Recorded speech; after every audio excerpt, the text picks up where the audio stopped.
இன்று பார்ப்போம் நீங்கள் எவ்வளவு ஹெல்த்தியாக இருக்கிறீர்கள் என்று. உங்கள் ஸ்கிரீனில் ஒரு மஞ்சள் புள்ளி நேர்கோட்டில் நகரும்.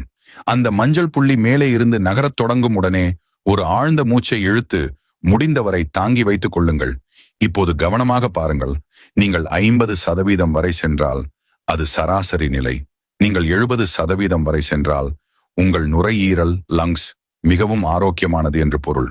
ஆனால் நீங்கள் மிகவும் விரைவில் நின்றுவிட்டால் உங்கள் உடல்நிலையில் கவனம் தேவை. ஒரு மருத்துவரை கலந்து ஆலோசிக்கவும். நீங்கள் 100% வரை சென்றால் வாழ்த்துக்கள், நீங்கள் மிகவும் ஆரோக்கியமாகவும் ஃபிட் மற்றும் ஃபைனாகவும் இருக்கிறீர்கள். இப்போது கமெண்ட்ஸில் சொல்லுங்கள், நீங்கள் எத்தனை சதவீதம் வரை சென்றீர்கள் என்று. மற்றவர்களின் கமெண்ட்ஸையும் பாருங்கள். யார் மிகவும் ஹெல்த்தி என்று தெரிந்து கொள்ள எங்கள் பக்கம் மீடியா ஹாப்பை ஃபாலோ செய்ய மறக்காதீர்கள். நன்றி நண்பர்களே. இந்த வீடியோவை உங்கள் நண்பர்களுடன் பகிர்ந்து கொள்ளவும்.